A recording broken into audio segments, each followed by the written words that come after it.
Hey everyone, it's your boy D Black. Welcome back to the channel. As you know, coming to you raw and uncut. And please don't forget to subscribe, like, share, leave a comment, and don't forget to hit that bell for notification. All right, raw tonight. Hmm, it was pretty boring. It was pretty boring. I'm telling you. I keep trying not to go in and say things bad about it, but I gotta say what it. I just have to put it on point. I mean, the storylines and what's going on is just it's just not good. It's just not happening anymore.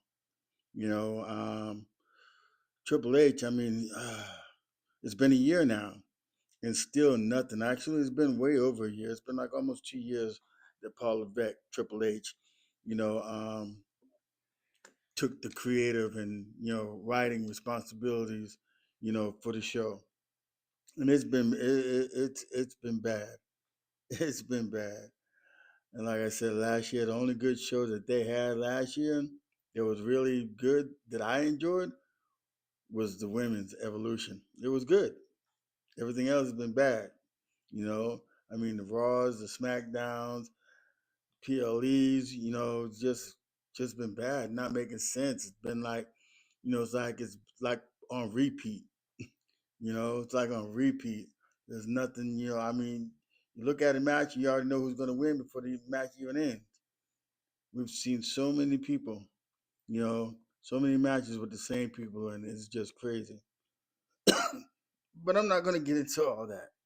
We're going to talk about Raw. So we're going to get into this match by match, and I would say promo, segment by segment promo, however you want to put it and stuff. Let's just go through this mess. All right. Unfortunately, at the beginning, we hear about Braun Breaker, you know, um, injuring himself. So right now he's out, for a while. As they said, it's indefinitely, but I believe he'll only be out for maybe 4 to 6 months. We don't know. Not really sure the type of injury or how bad it is, but he had to have surgery on it. Is this a work? Is it for real? I believe it's for real. And I don't think this is a work.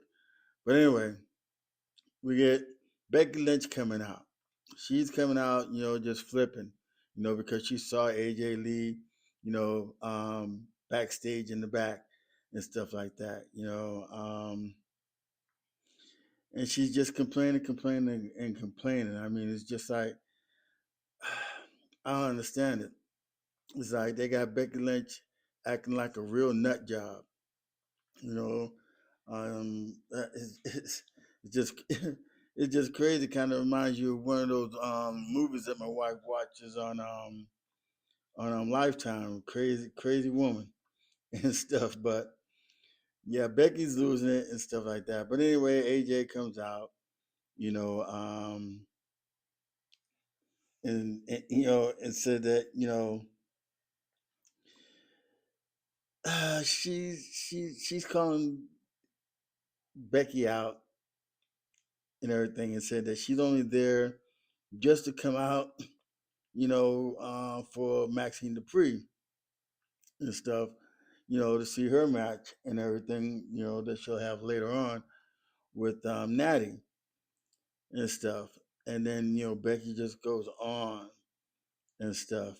And then AJ Lee reminds her, that the last time that she thought she saw is that, she beat Becky Lynch in WrestlePalooza at War Games, and then she cost Becky a shot at winning, the Intercontinental title and stuff. I think that's when she had the rematch with Maxine Dupree.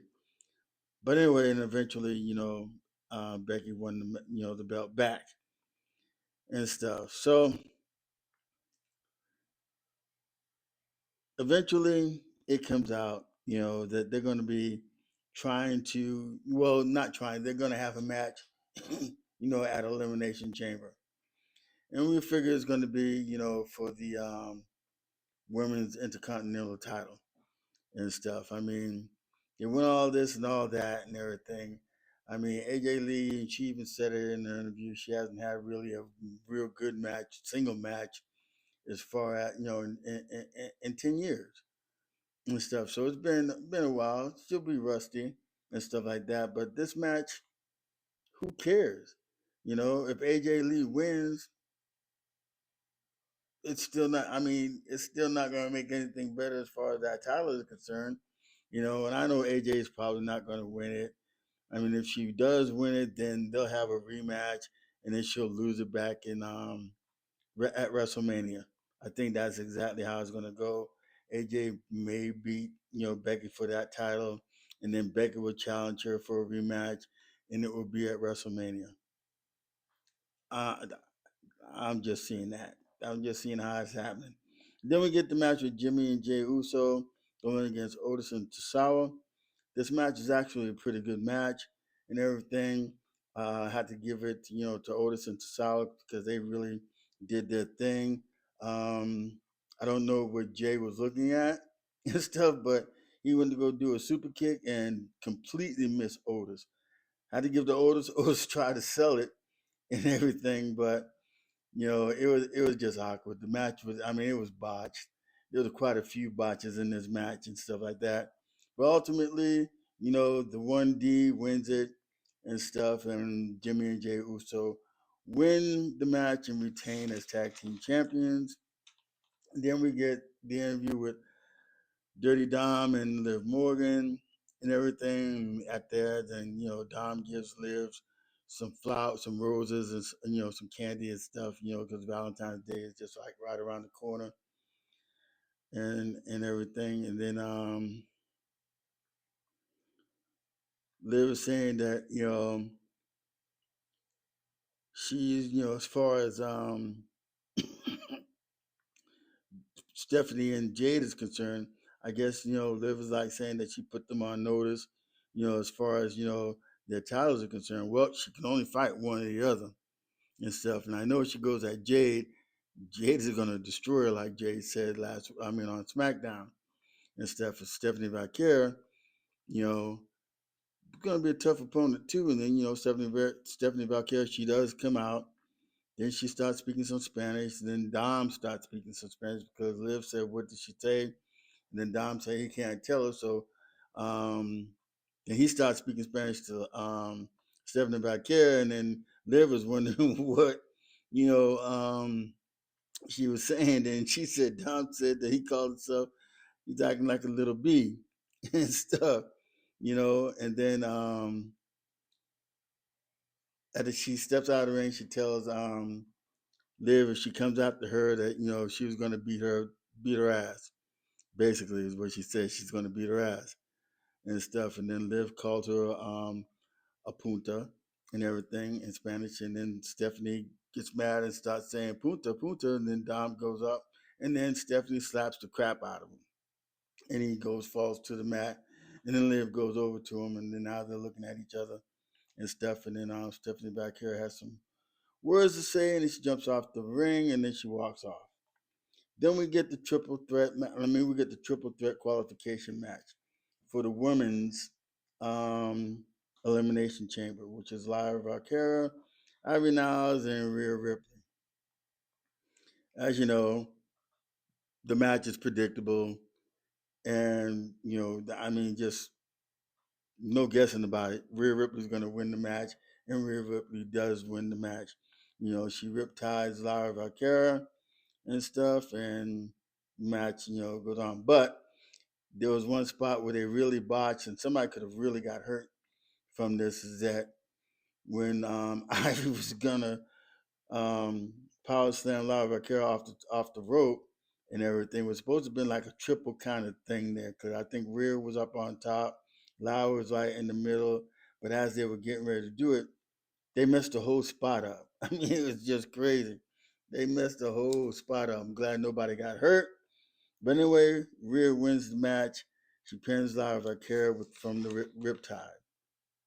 And then we get the Judgment Day, back there, and then they're talking to Finn Balor. Well, actually, Dom tells Finn Balor, basically, what's that everything is done because Finn is looking kind of sad and everything, and Finn tells Dom that, he is gonna, go and fight and try to win the title, and then Dom tells Finn, his window, is getting mighty tight and it's closing, and his shot at winning the title is getting very short and stuff. And basically, I guess that put something in Finn Balor's face, and Finn Balor said he's tired of being an afterthought and everything, and then he walks off. And as Michael Cole, was going to have a interview talk with CM Punk, but then as he's starting to talk, Finn Balor takes the mic from his hands and stuff, and he's basically saying that he basically wants a title shot, and he's tired of being like I said, an afterthought and all this other stuff. And then CM Punk comes out, you know, and CM Punk, he's is kind of pissed off because Finn Balor did jump him and he did lay his butt out, in the ring and stuff. I think that was that. I think it was Saturday Night Main Event when that happened. But anyway, Adam Pearce is like, "Hey, this is not going to happen. We're not going to go around like this and stuff like that." And then CM Punk and you know, Finn Balor, they're arguing, and then basically it turns out to be that Finn Balor wants that shot. CM Punk tells him, "Look, you can have it in Cleveland right now." Adam Pearce is saying no, and then CM Punk said, "Look, I'll do it here in Cleveland. We can do it in Chicago." He's let um, Finn know that he already beat him in Ireland, and so they have the match going in Chicago, which is where the elimination chamber is going to be at. And so that's where the challenge is. And then Adam Pearce, agrees to it. And Finn Balor and then CM Punk will fight for the title at Elimination Chamber. Basically, that's, what that is. Then Michael Cole asks, CM Punk, why would he jeopardize the title, before WrestleMania? And then CM Punk basically is saying, like, look, he wants to be a fighting champion. He wants to bring something to the title and everything and stuff like that. And that he wants to be proven that he was a great champion. He wants to prove his greatness, and you know, and then he's basically saying that his title reign can end at any time and at any place and stuff like that. So basically, he's like telling Roman Reigns, like, look, you know, um, that he would win the title. He's like Roman Reigns will not beat him. And then at the end of the match at WrestleMania, he said that they will say still World Heavyweight Champion CM Punk at WrestleMania. So we'll see. I don't think that's going to happen. I believe Roman Reigns is going to get the title there, but we'll see. And then we get the match with Nattie and Maxxine Dupree. Um, and this match is basically nothing. It was a brawl, had no meaning, no build up, no nothing. I don't even know why they even. Well, I don't even know why they even fighting each other because Nattie did train Maxxine, and I don't think Maxxine did anything during that training. And then Nattie all of a sudden gets an attitude at Maxxine for what? It's that crazy Triple H writing again, I guess. So, but anyway, then we get the match with Los Americanos against Javon Evans and the original El Grande Americano. And the match was okay. I mean, it was pretty decent. Javon Evans is something else, though. I'm here to tell you, man. He did something that I don't think I could see anybody doing. And I don't even know how they did it, and the timing was so perfect on it. He did the OG cutter mid-air Bruno, I think, Americano, and it was perfect, perfect. I don't understand how it was good. But anyway, once he did that cut, it was over, and Javon Evans and the Americanos win. And then the other Americano, which is Ludwig Kaiser, you know, um, jumps the original Americano and stuff. And so they start battling. Then, the original Americana, Chad Gable gets up on Luther Kaiser, the old Grande and stuff, and so they leave and everything and stuff like that. Then we get this nice film thing with Obafemi, and it's supposed to be like who he's gonna sign with, Is he gonna sign with Raw? Is he gonna sign with SmackDown? Um, I believe he should sign with Raw and stuff, hopefully Triple H, does his booking. Just does him right. We've already seen him destroy the War Raiders, and he almost killed doggone Kit Wilson. So he's got to come in as a heavy hitter, a banger, a demolishing machine and stuff. Yeah. Subscribe, like, share, leave me a comment. Let me know if you agree or disagree. Just let me know. And then we get the qualifying match for the chamber between Penta, Austin Theory, and LA Knight. This match is okay. It had some botches in it too and stuff, and it went the way that it went, and it was pretty predictable because you figure that LA Knight would win. He's had quite a few other shots and times, and I'm hoping that this time, if he gets into the chamber, let him win. Let the man at least try for a title. If he wins it, fine. If he doesn't win, fine. Just give him his title shot. You know, he needs a world title shot. And actually, I think he would be a good champion too. Him beating Drew McIntyre would be perfect and stuff. But we'll see how that goes and everything. And then, as before, Adam Pearce told Paul Heyman for them not to interfere, which would be Bronson Reed and Logan Paul. But then again, they interfere and stuff, and then they start, jumping on Penta and LA Knight, but then they get the little upper hand and everything. And then Austin Theory is thrown out of the ring. You know, Adam Pearce comes down. He's arguing with Paul Heyman and stuff, and all of a sudden the guy in the black face mask and black suit, on comes in. He jumps Austin Theory, beats him up, and then he stomps him, throws him back in the ring, and LA Knight hits him with a BFG and wins the match. 1, 2, 3. LA Knight moves on to the Elimination Chamber. And basically that was it and stuff, nothing really to be excited about this Raw. I guess hopefully next week we'll get some better programming. I don't know. I just don't understand it. But anyway, please don't forget to subscribe, like, share, and leave that comment. Hit that bell for notification. Thank you for watching. God bless. Deuces. And I'll see you on the next video. Thank you.